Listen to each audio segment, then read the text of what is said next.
삶의 기적을 일으키는 30분 예배를 시작하도록 하겠습니다. 하나님께서 오늘 우리에게 주신 말씀은 사도행전 23장 1절에서 11절까지 말씀입니다. 이 말씀 제가 봉독하도록 하겠습니다. 바울이 공회를 주목하여 이르되 여러분 형제들아 오늘날까지 나는 범사의 양심을 따라 하나님을 섬겼노라 하거늘 대제사장 아나니아가 바울 곁에 서 있는 사람들에게 그 입을 치라 명하니 바울이 이르되 해칠한 담이여 하나님이 너를 치시고로다. 내가 나를 율법대로 심판한다고 앉아서 율법을 어기고 나를 치라 하느냐 하니 곁에 선 사람들이 말하되 하나님의 대제사장을 내가 욕하느냐. 바울이 이르되 형제들아 나는 그가 대제사장인 줄 알지 못하였노라.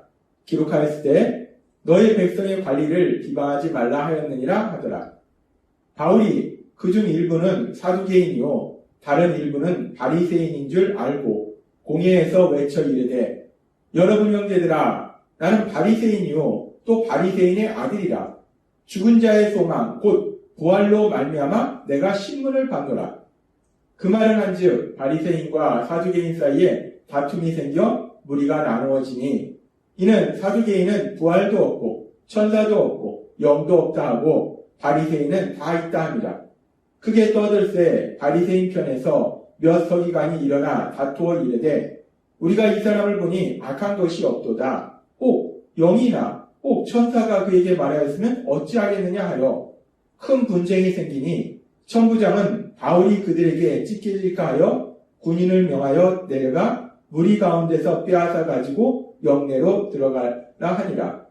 그날 밤에 주께서 바울 곁에 서서 이르시되 담대하라.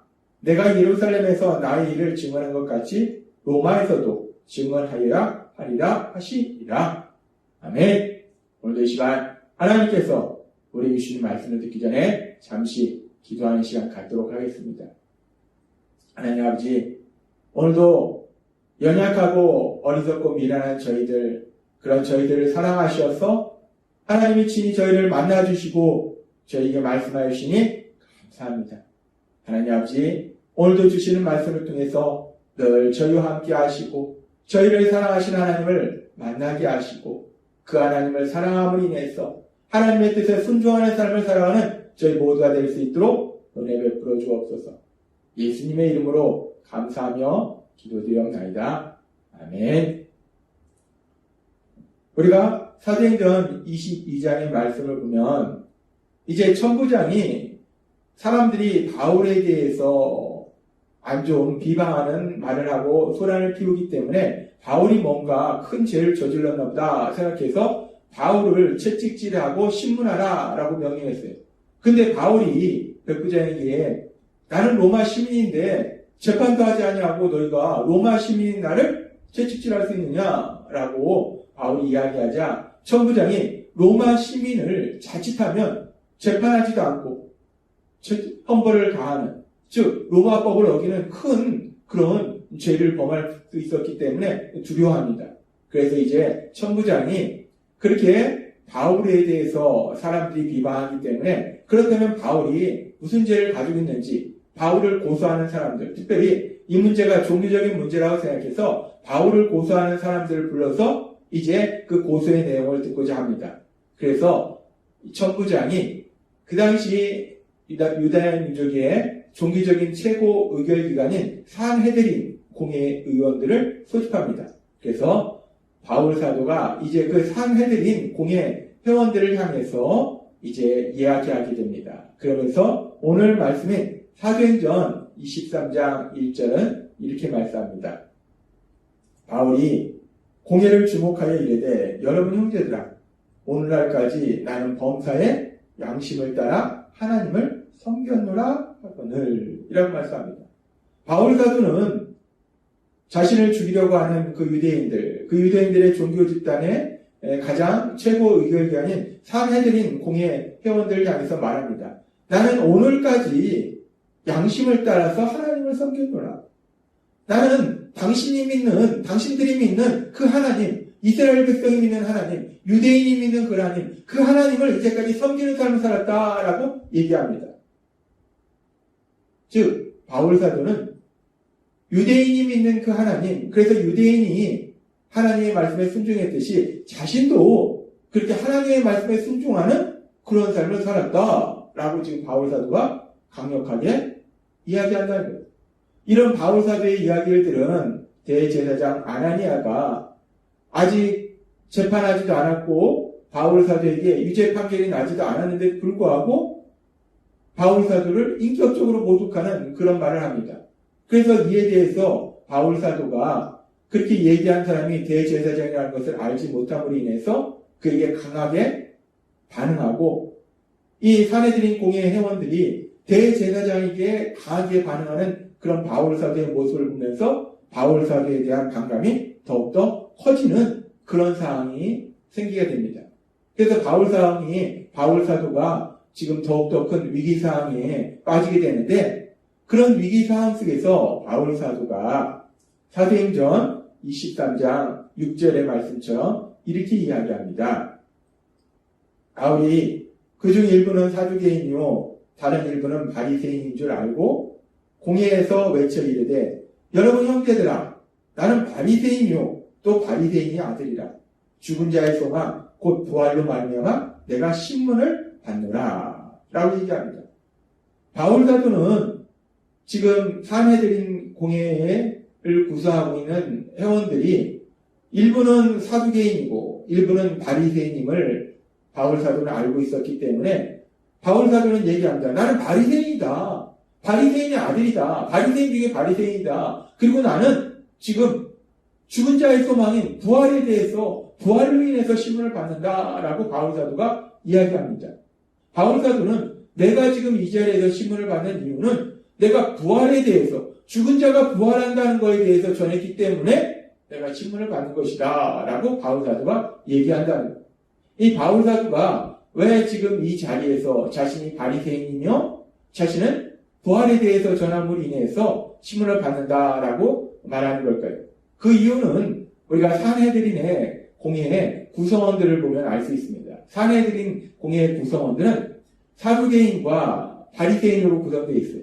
근데 사두개인들은 죽은 자의 부활을 믿지 않습니다. 그리고 우리가 앞에서도 성경 말씀에서 봤듯이 그들은 천사도 영적인 세계도 믿지 않아요. 그에 반해서 바리새인들은 죽은 자의 부활을 믿는다는 거예요. 그리고 천사도 영적인 세계도 믿는다는 거예요. 그래서 평소에도 이 사두개인과 바리새인 사이에는 신학적으로 아주 큰 의견의 차이가 있기 때문에 자주 이 문제로 충돌한다는 거예요. 그런 상황을 알고 있던 바울은 이 상황 속에서 자신이 바리새인이고 자신은 바리새인처럼 부활을 믿고 부활을 전하기 때문에 지금 이렇게 신문을 받는다라고 얘기함으로 인해서 그 공회에 있던 바리새인들의 지지를 얻게 됩니다. 그래서 그 공회에 있던 바리새인들의 지지를 얻어서 이 위기상황을 모면하는 그런 일들이 일어나게 되는 거예요. 그래서 결국 이 바울의 말을 들은 바리새인들은 그래 그럼 바울에게 정말 천사나 영이 얘기했으면 어떻게 할 것이냐 그래 바울의 말처럼 죽은 자는 부활하지 하면서 처음에는 사두개인이나 바리새인이나 둘 다 이 바울을 공격했는데 바울을 죽이려고 했는데 바울의 이야기를 들은 바리새인들의 마음이 변해서 이제는 바리새인들은 바울을 옹호하는 지지하는 세력으로 변화된다는 거예요. 그래서 처음에는 이 자리가 바울을 신문하는 자리였는데 이제 바울을 지지하는 바리새인들과 바울을 죽이려고 하는 사두개인 사이에 큰 다툼이 일어난다는 거예요. 그렇게 다툼이 일어나는 것으로 진행되면서 바울에 대한 신문이 이제 멈춰집니다. 우리가 오늘 이 말씀을 보면은 사도 바울이 상당히 지혜로운 걸 알 수 있어요. 믿음의 사람 사도 바울은 이 위기 상황 속에서 그 상황을 판단하고 지금 상당히 지혜롭게 이 상황을 대처합니다. 그래서 사도 바울이 자신이 바리새인이요 그리고 부활에 대해서 전함으로 이렇게 신문을 받는다라고 얘기함으로 인해서 이 위기상황을 벗어나게 되는 그런 것을 우리가 볼 수 있어요. 그러면서 우리가 이 부분에서 이 말씀을 묵상해 볼 때, 그렇다면 사도 바울이 상당히 지혜롭게 대처함으로 인해서 이 위기상황을 벗어났는데, 그런데 사도 바울이 단순히 이 위기상황을 벗어나고자 죽은 자의 부활 때문에 신문을 받는다라고 말한 것일까? 사도 바울이 단순히 자신이 이런 위기상황을 벗어나려고 그런 목적으로만 이 부활에 대해서 이야기하고 있는 것일까? 우리가 이 부분을 생각해 볼 수 있습니다.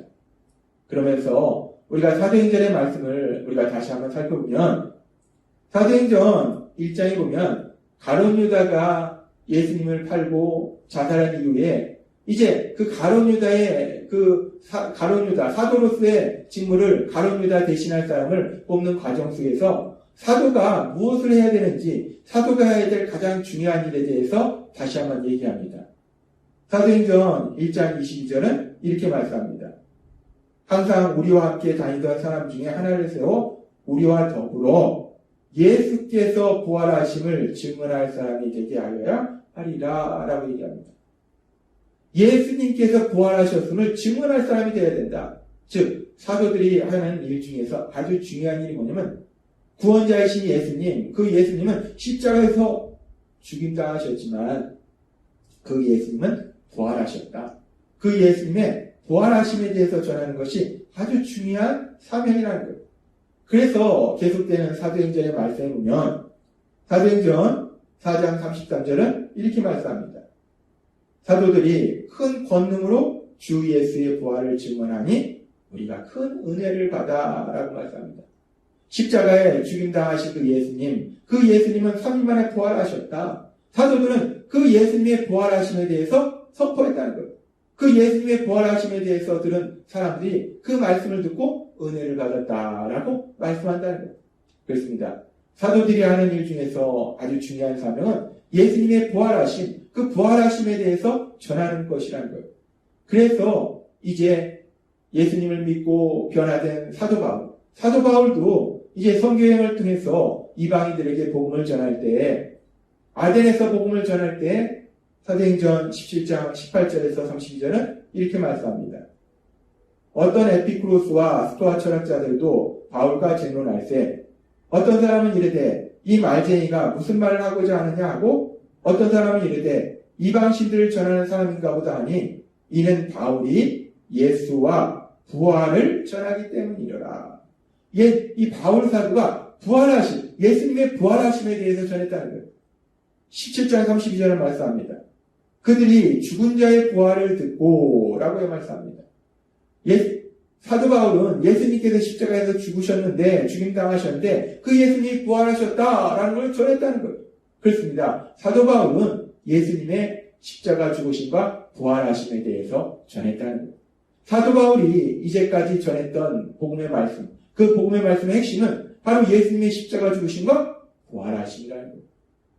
따라서 지금 사도 바울이 이 사내들인 공예 회원들 앞에서 내가 죽은 자의 부활에 대해서 그 일로 인해서, 그걸 전함으로 인해서 신문을 받는다라고 얘기하는 것은 단순히 바리새인들의 지지를 얻어서 위기상을 벗어나려는 그런 이유만 있는 것이 아니라, 그런 상황을 통해서 나는 하나님의 뜻에 순종했고 그 하나님의 뜻에 따라서 죽은 자의 부활하심에 대해서 전한다.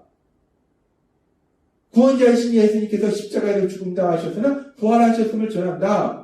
라는 이야기를 통해서 바울 사도는 예수님께서 십자가에서 죽임당하시지만 부활하셨다. 그 예수님의 부활하심, 그 부활하심에 대해서 전하고자 이런 이야기를 한 것이다. 라고 우리는 생각할 수 있다는 겁니다. 그렇습니다. 사도 바울은 지금 사내들인 공예 회원들이 자신을 죽이려고 하는 거예요. 자신을 죽이려고 하는 그 위기 상황 속에서도 단순히 이 위기를 모면하려고 하는 것이 아니라 그 위기 상황조차도 예수님의 부활에 대해서 전하는 기회로, 복음을 전하는 기회로 만들었다는 거예요. 그 위기 상황 속에서도 복음을 전하더라는 겁니다. 예수님의 십자가 죽으심과 부활하심, 예수님이 부활하셨음을 전하더라는 거예요. 그렇게 사도 바울은 예수님을 믿은 이후에 어떤 상황을 만나든지 그 예수님의 부활하심에 대해서 전합니다. 그래서 이제 사도 바울이 이제 죽음을 얼마 앞둔 그 시기에 주님 안에서 사랑하는 아들과 같은 디모데에게 편지를 쓰면서 디모데전후서 4장 2절은 이렇게 말씀합니다. 너는 말씀을 전파하라. 때를 얻든지 못 얻든지 항상 힘쓰라. 사도 바울은 아들과 같은 디모데한테 말합니다. 말씀을 전파하라. 물론 이 말씀은 성경에 기록된 하나님의 모든 말씀을 의미하지만 특별히 복음의 말씀을 강조하는 말씀이에요. 복음을 전해라. 예수님의 십자가 죽으심과 특별히 부활하심을 전해라. 라고 사도 바울은 아들과 같은 디모데에게 부탁하더라는 거예요. 우리는 믿음의 사람 사도 바울의 산헤드린 공회 앞에서의 담대한 그런 설교를 말씀을 전하는 것을 봅니다. 그러면서 믿음의 사람 바울 사도가 그 어떤 상황을 만나든지 예수님의 부활하심에 대해서 그 복음을 전하려는 그런 사도 바울의 믿음의 귀한 모습을 볼 수 있어요. 그러면서 우리의 삶을 돌아봅니다. 우리도 사도 바울처럼 예수님을 믿는 사람들이 사도 바울처럼 하나님의 그 크신 은혜를 체험했다는 것. 따라서 우리도 세상을 살아갈 때 사도 바울처럼 어디에서 무엇을 하든지 그 예수님의 십자가 죽으심과 부활하심, 그 부활하심을 전해야 되지 않는가. 하나님은 오늘 우리에게 다시 한번 말씀하십니다. 그렇게 예수님의 십자가 죽으심과 부활하심을 전하는 그런 귀한 삶을 사는 여러분이 되시길 주님의 이름으로 축원합니다. 기도하겠습니다. 하나님 아버지 감사합니다. 오늘도 주신 말씀처럼 믿음의 사람 바울 사도는 어떤 상황을 만나든지 죽음의 위기 속에서도 예수님의 부활하심에 대해서 강력하게 선포했습니다. 마찬가지로 예수님을 믿는 저희들도 세상을 살아가면서 어떤 상황을 만나든지 누구를 만나든지 우리를 사랑하신 예수님, 그 예수님의 십자가 죽으심과 부활하심에 대해서 전해서 사람들이 구원받도록 도와주는 귀한 삶을 사는 저희 모두가 될 수 있도록 은혜 베풀어 주옵소서. 예수님의 이름으로 감사하며 기도드리옵나이다. 아멘. 이 시간도 하나님께서 우리 주신 말씀을 묵상하면서 조용히 기도하는 시간 갖도록 하겠습니다.